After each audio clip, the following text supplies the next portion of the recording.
Taste the Daily. Chennai பசுமை வழிச்சாலையில் அதிமுக பொதுச் செயலாளர் முன்னிலையில் கழகத்தில் இணைந்த இளம் வாக்காளர்கள் திமுக, அமமுக மற்றும் நாம் தமிழர் கட்சியைச் சேர்ந்த 500க்கும் மேற்பட்டோரும் கழகத்தில் இணைந்தனர்.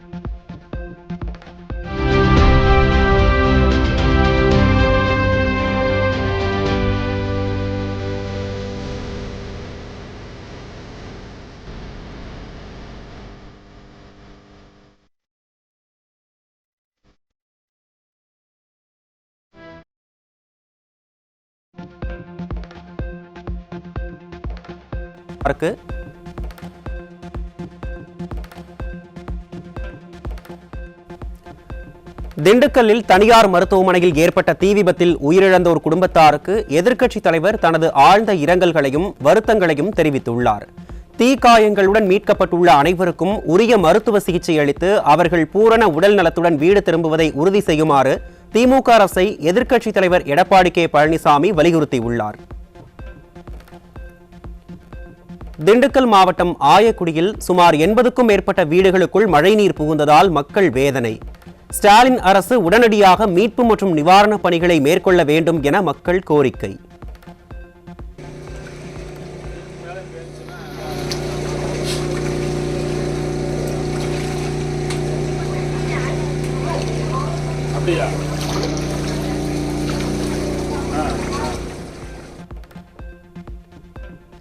சென்னையில் பல்வேறு பிரதான சாலைகளிலும் குடியிருப்பு பகுதிகளிலும் மழைநீருடன் கழிவுநீர் கலந்து தேங்கிய அவலம்.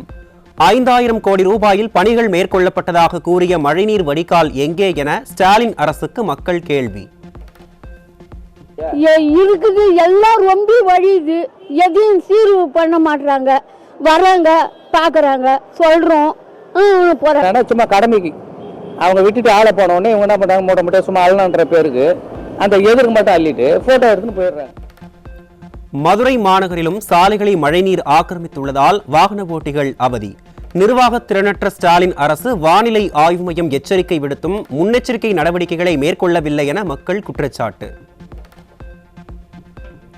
தாம்பரம் மாநகராட்சிக்குட்பட்ட குடியிருப்பு பகுதிகளுக்குள் மழைநீருடன் கழிவுநீரும் தேங்கியிருப்பதால் பொதுமக்கள் வேதனை.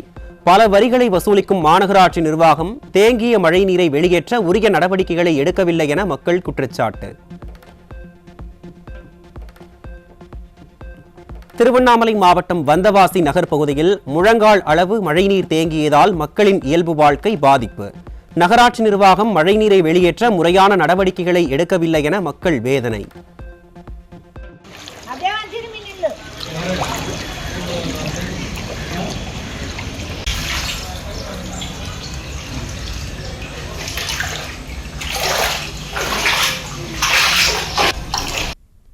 இன்று நெல்லை மாவட்டத்திற்கு அதி கனமழைக்கான ரெட் அலர்ட் எச்சரிக்கை விடுக்கப்பட்டுள்ளது. இதனை நாம் அண்மை செய்தியாக பார்த்தோம். தொடர்ந்து தலைப்புச் செய்திகளை பார்க்கலாம். திருநெல்வேலி மாவட்டம் ஊத்து பகுதியில் ஏற்பட்ட காட்டாற்று வெள்ளத்தால் தவிக்கும் தேயிலை தோட்ட தொழிலாளர்கள் ஏற்கனவே வாழ்வாதாரம் இன்றி தவித்து வரும் நிலையில் தற்போது தொடர் மழையால் மேலும் அவதியடைந்துள்ளதாக வேதனை.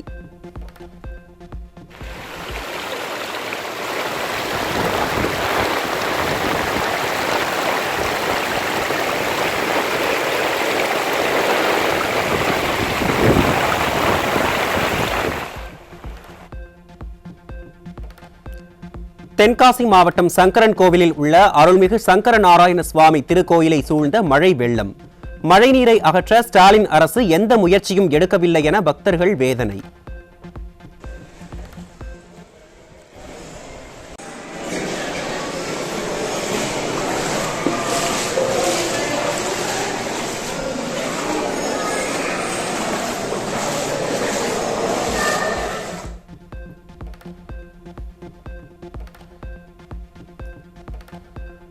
தூத்துக்குடி அரசு மருத்துவமனையில் மழைநீர் தேங்கியுள்ளதால் நோயாளிகள் கடும் அவதி.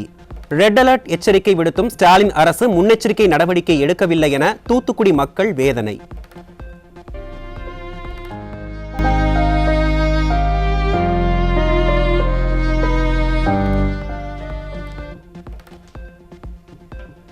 திண்டுக்கல் மாவட்டம் கொடைக்கானல் அருகே உள்ள மூங்கில்காடு பகுதியில் உள்ள ஆற்றில் வெள்ளப்பெருக்கு.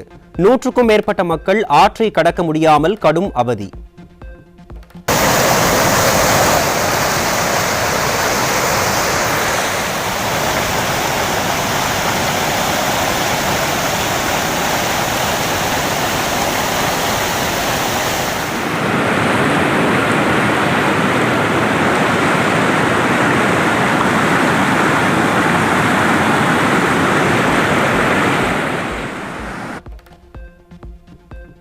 செங்கல்பட்டு மாவட்டம் மதுராந்தகம் அருகே வெள்ளப்பெருக்கில் சிக்கிய தனியார் பேருந்து.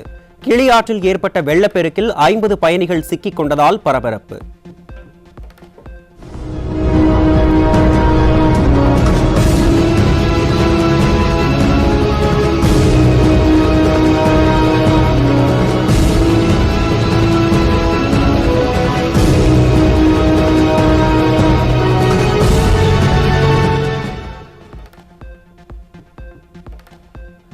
தென்காசி மாவட்டம் கடையம் அருகே குடியிருப்பு பகுதிகளுக்குள் புகுந்த வெள்ளம். பொதுமக்கள் வீட்டை விட்டு வெளியே வர முடியாமல் பரிதவித்த அவலம்.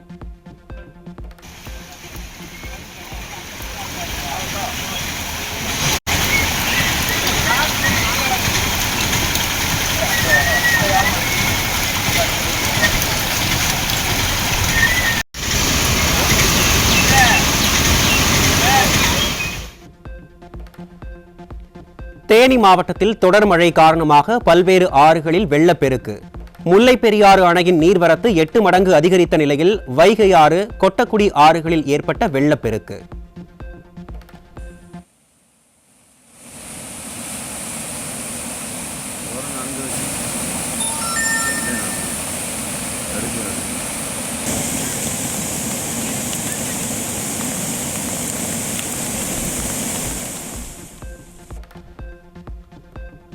நெல்லை மாநகரின் பேருந்து நிலையம் உட்பட பல்வேறு பகுதிகளில் முழங்கால் அளவு நீர் தேங்கியதால் பொதுமக்களின் இயல்பு வாழ்க்கை பாதிப்பு.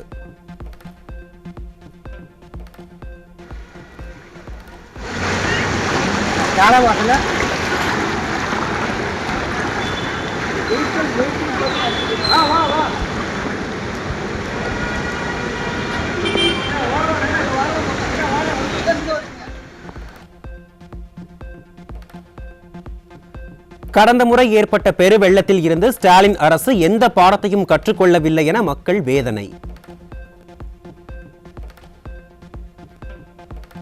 அரியலூர் மாவட்டம் ஜெயங்கொண்டம் அருகே குடியிருப்புகளை வெள்ளம் சூழ்ந்ததால் பொதுமக்கள் அவதி. ஸ்டாலின் அரசு முறையான வடிகால் வசதிகளை செய்யாமல் மக்களை பரிதவிக்க வைத்திருப்பதாக மக்கள் ஆவேசம். கடலூர் மாவட்டம் விருத்தாச்சலத்தில் மழைநீர் சூழ்ந்து குளம் போல மாறிய காவல் நிலையம். வட்டாட்சியர் அலுவலகம் உள்ளிட்ட அரசு அலுவலகங்களில் மழைநீர் தேங்கியதால் அரசு அலுவலகங்களையே காப்பாற்றாத திராவிட மாடல் எங்களை எப்படி காப்பாற்றும் என மக்கள் கேள்வி.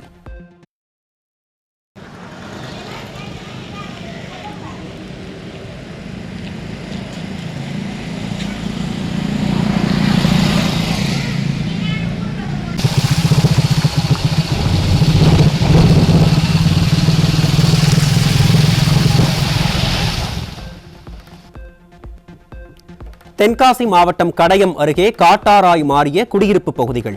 வெள்ள நீர் புகுந்ததால் இயல்பு வாழ்க்கை பாதிக்கப்பட்டு மக்கள் அவதி.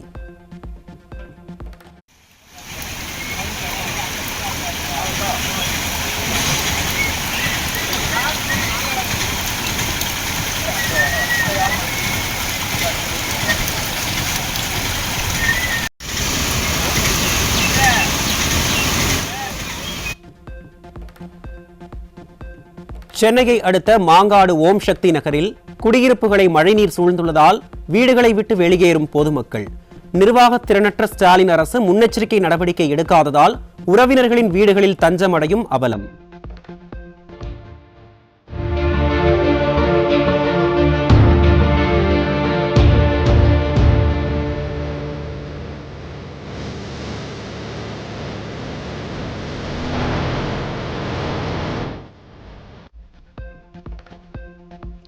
மதுராந்தகம் ஏரியில் இருந்து வெளியேற்றப்படும் உபரி நீரால் நூற்றுக்கணக்கான ஏக்கர் நெற்பயிர்கள் நீரில் மூழ்கி சேதம்.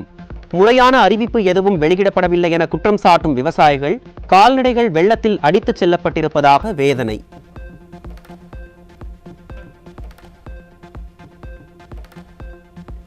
திருவள்ளூர் மாவட்டத்தில் உள்ள பூண்டி நீர்த்தேக்கத்தில் இருந்து நீர் திறப்பு 12,000 கன அடியில் இருந்து 16,500 கன அடியாக அதிகரிப்பு. நீர்வரத்து அதிகரித்துள்ள நிலையில் கொசசல் ஆற்றங்கரையோரம் வசிக்கும் மக்களுக்கு வெள்ள அபாய எச்சரிக்கை.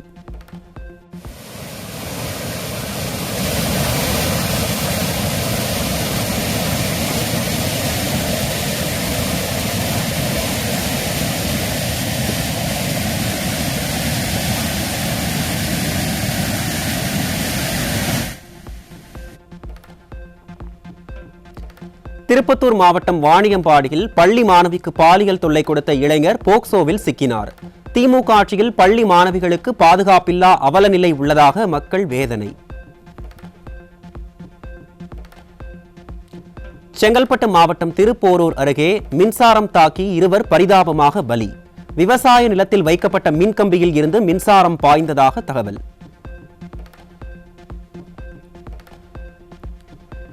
சென்னையை அடுத்த பெருங்குடியில் கஞ்சா விற்பனை குறித்து காவல்துறைக்கு தகவல் கொடுத்த கல்லூரி மாணவருக்கு அரிவாள் வெட்டு.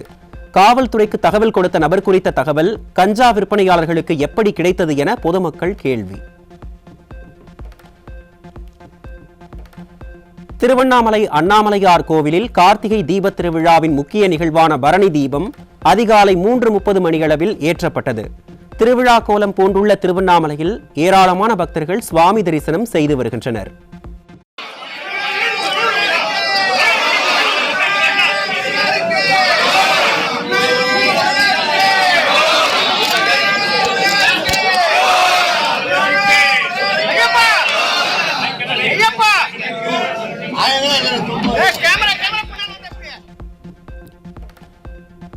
நினைத்தாலே முக்தி தரும் அண்ணாமலையாரின் தீபம் இன்று மாலை 6 மணிக்கு மலை உச்சியில் ஏற்றப்படுகிறது.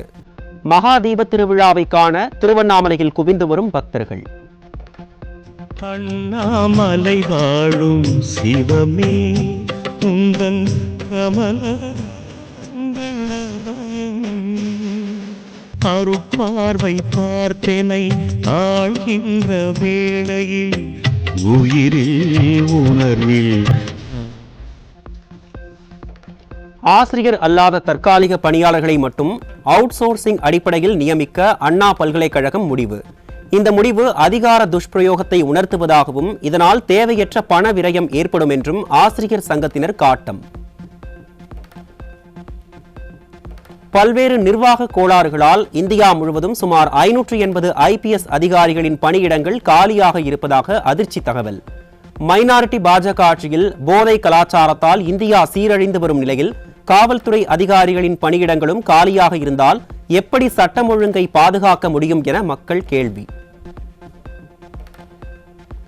நிதி பற்றாக்குறையை கூட சரியாக கணக்கீடு செய்ய முடியாமல் திணறும் நிர்வாக திறனற்ற மைனாரிட்டி பாஜக. கேள்வி கேட்பார்களே என அஞ்சி கூடுதல் செலவினங்களுக்காக துணை பட்ஜெட்டை நிதியமைச்சர் தாக்கல் செய்யாமல் இணையமைச்சர் தாக்கல் செய்த அவலம். இந்தியாவை உலக வல்லரசாக்குகிறோம் என மேடைக்கு மேடை விளம்பரம் தேடி வரும் மைனாரிட்டி பாஜக ஆட்சியில் தொடர்ந்து வீழ்ச்சியை சந்திக்கும் தொழில்துறை. அக்டோபர் மாதத்தில் தொழிற்சாலை உற்பத்தி வளர்ச்சி 3.5% குறைந்தது.